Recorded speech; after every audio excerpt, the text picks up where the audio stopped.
Hi everyone, good morning, good afternoon, good evening, depending on the time and where you're viewing this video from.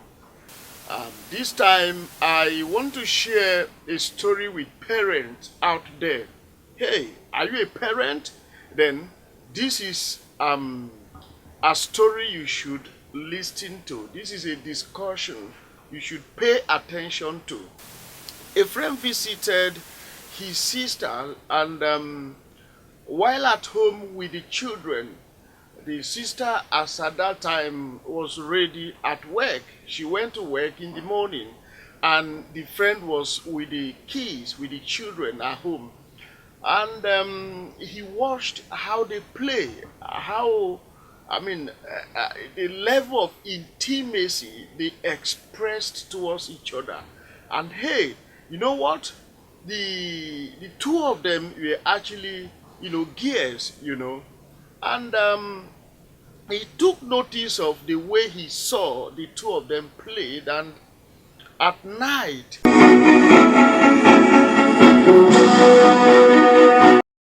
while going into his room, he actually saw them in their room, and kissing each other, practically caressing each other. He saw them through the curtain, and he went to his room and slept. The following morning, the mother had gone to work again, and he came out and called the two of them and asked them to explain what happened last night. But they, the children, they were trying to hide the fact from him. And he said he went and took a belt. He took his belt. He raised it up and told them, if you don't tell me now, I'm going to beat you. I will beat you. They saw that he was serious and that he was going to actually do what he said. And the senior one started talking. Uncle, what happened is that it is auntie. And he said, which auntie? He said, she mentioned the name of the auntie, that each time she comes around, bathing hell, she will ask, she will tell her, oh, you're developing breasts now, you're becoming a big girl, and she would begin to touch her gradually. And so at the point of the touch, she became so used to it and began to feel the pleasure of the touch, not knowing the implication. So each time the auntie comes to the house, the auntie will sleep with them in that room, and they will always be there without coming out. Even in the daytime, they will always be very, very comfortable with the auntie, And once the auntie is not there, once the auntie did not come, any day the auntie, did not come to the house, the two of them will be in the room doing what they have learned from the auntie, And they have become so, addicted to this act that without touching each other, they cannot be able to, live a normal life again. Once the two of them are together, they will begin to touch each other. And they made all these confessions and revelations to the brother. And he was so shocked. He was so shocked. He said, okay. He kept quiet. He told them the implications of it and has to keep quiet, and waited until the sister came back. And in the evening, after their supper, after their dinner, of course, he called the sister and asked the children to come, and they all came out. And again, he told them to explain vividly, word to word, what they told him, why the sister, their mother now, was at work, And They repeated everything. They told him why the mother was away. And the mother started crying, saying all sort of things in her lamentations. I am working for you. I do not rest. I go out every day for your sake. And this is what you resort to. Do you know I barely sleep? Do you know I barely eat for your sake? I do all I do for your sake. She started crying. The brother could not console her, and so it was. Then again I say,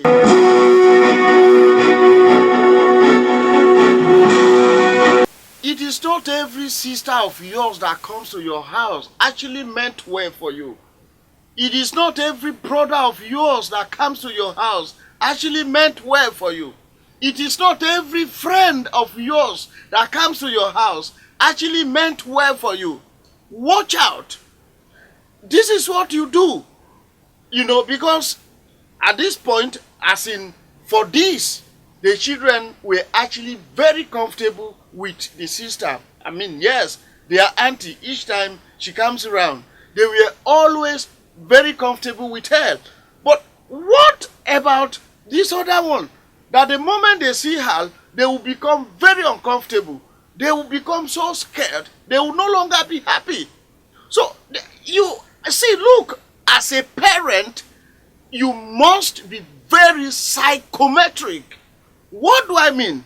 To be psychometric is to have this psychological kind of inclination to understand situations or human behavior. To be psychometric is to have a primary psychological knowledge of understanding human behavior. So every parent must have this psychological knowledge of understanding human behavior, especially their children. So if you're psychometric enough as a parent, you will understand the behavior of your children.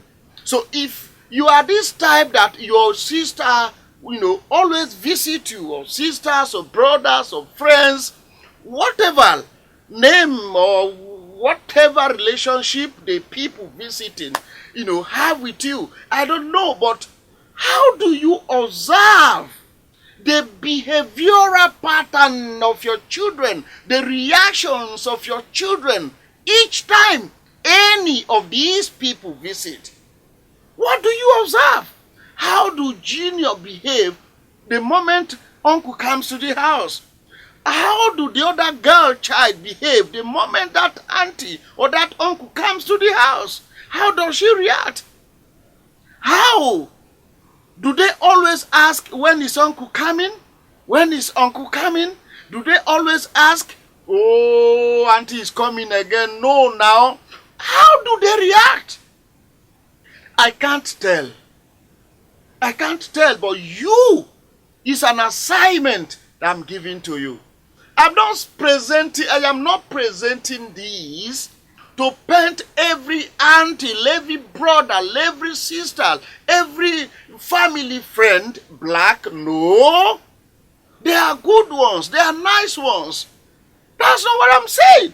What I am saying is, as a parent, you must be very observant. You must be very psychometric. You must understand what transpires each time these people visit your house. You must try to understand. You might not know from, the past, before now, you might not know. You may not have known.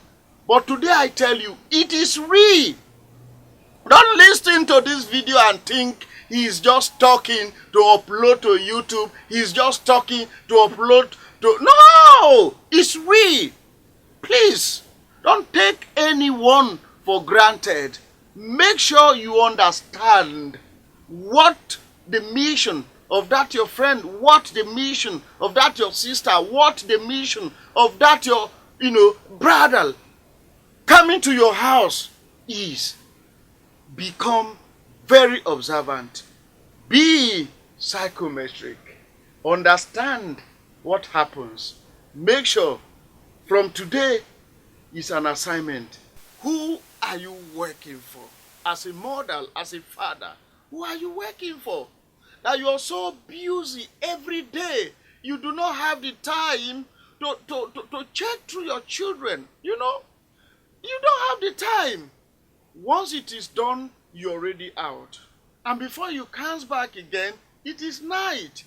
And then you have actually, allowed your children to grow virtually in the hands of strangers. Of course, your sister cannot take care of your child the way you would as a father, the way you would as a mother. Your brother cannot take care of your child the way you would as a father, the way you would as a mother. Of course, that is how it is. You must always be aware and be conscious of the fact that the same kids, the same children you're working for ought to be there for you. You may have worked, you have gotten all the money you're looking for, your career, you have risen to the peak, of course, the apogee of your career, the apex. You may have, risen to that extent. But turn to your family and see. Turn to your children and see. Turn to your kids and see. Who are they? Who are they? And that is the challenge we have contemporarily, because we all seem to be busy and we do not have time for these children that God has given to us. Do you know that you are just a custodian? You're merely a custodian to the children that God has given to you. And you will account for each and every one of them. You are not going to tell God it is because you were in the office, it is because you were working to fend for them, it is because you were, hustling. Of course, that is the word. To pay their school fees, to pay the house rent, no. It doesn't work that way.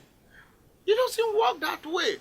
You turn around to see that all that you have worked for, the same children, you look at them and you see that this one is against you, this other one is against you, by not listening to you.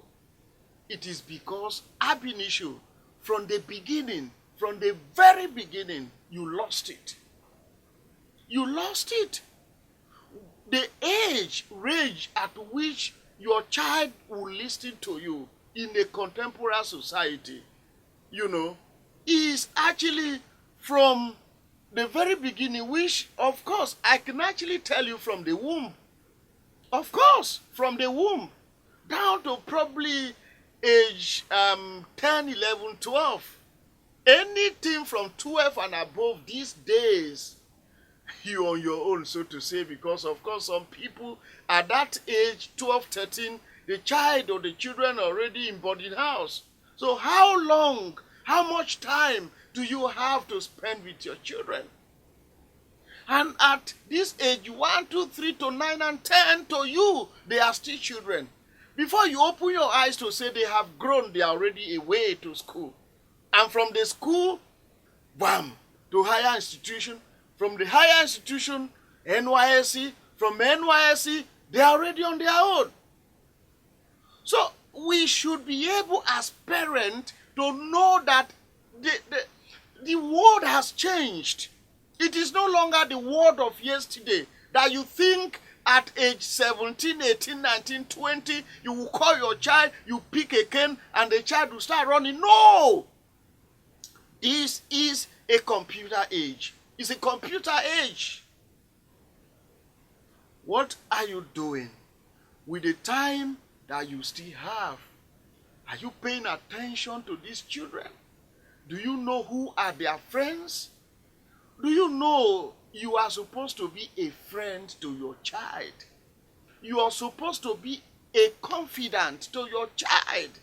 Your child should be able to walk up to you and say, "Hey, mom, this is what is happening." Your child should be able to walk up to you and say, "Hi, dad, this is what is happening to me." But by the time your child do not have that relationship with you, by the time you lost being a friend to your child, my brother, my sister, you're losing it. You are losing it. It's possible for you to give him, to give out the education you want to give. The best of education. Perfect, good, nice. But I tell you, you might still have to cry by the time you get to know what that child is actually up to. What that child is up to. Regardless of the fact that you have spent so much on this child, you might still cry. So, what are we saying in summary? We are supposed to work and cater for our family.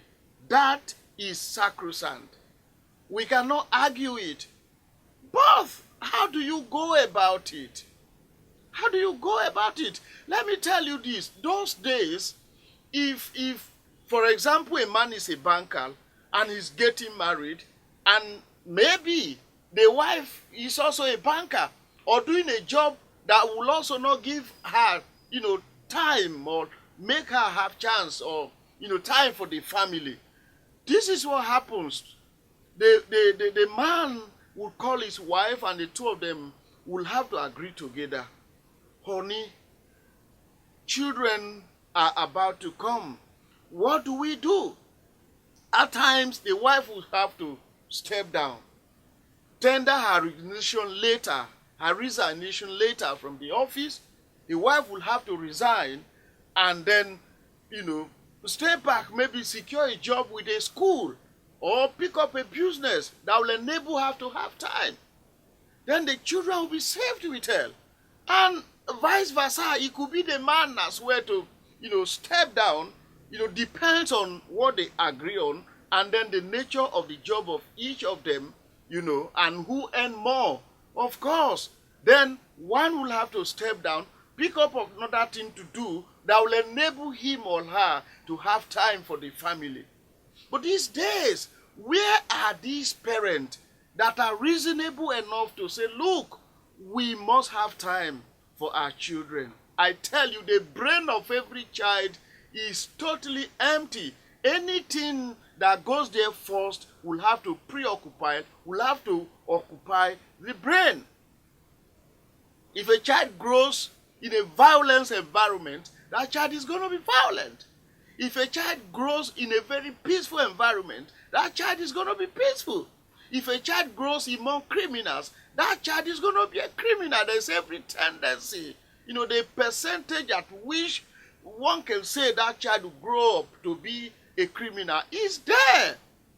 So which of these atmosphere have you created for your child? My brother, my sister, what I am saying, as you grow in your career, you can be successful. It's possible for you to be so successful that your name is heard everywhere. Your name can even become a household name. But you might not have fulfillment. That inner joy, that inner happiness that every man, every woman, as elderly as you should be as at that time, should have, might not be there. You know what? No man will be happy turning to look at his family to see that the children are wayward.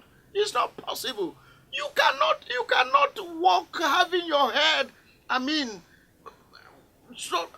You cannot be a happy man, a man of pride, when your children are not obedient to you, when your children are not there for you. You can't. It's not possible. You still have the time. You can still correct it. If you are still having children who are, still within that age range, you can still correct it. Have time for your children. Have time for your children. I repeat it again. Make sure you have time for your children. Know who their friends are. And I tell you, you should even be the friend that your child should have first. Every other friends should come after you. Every other confidant should come after you. But hey, do you have that time? The answer is no. And if your answer is this no, then you have to create that time now. Thank you. God bless you. Till I come your way again, I remain Bro Michael Abba. Thank you.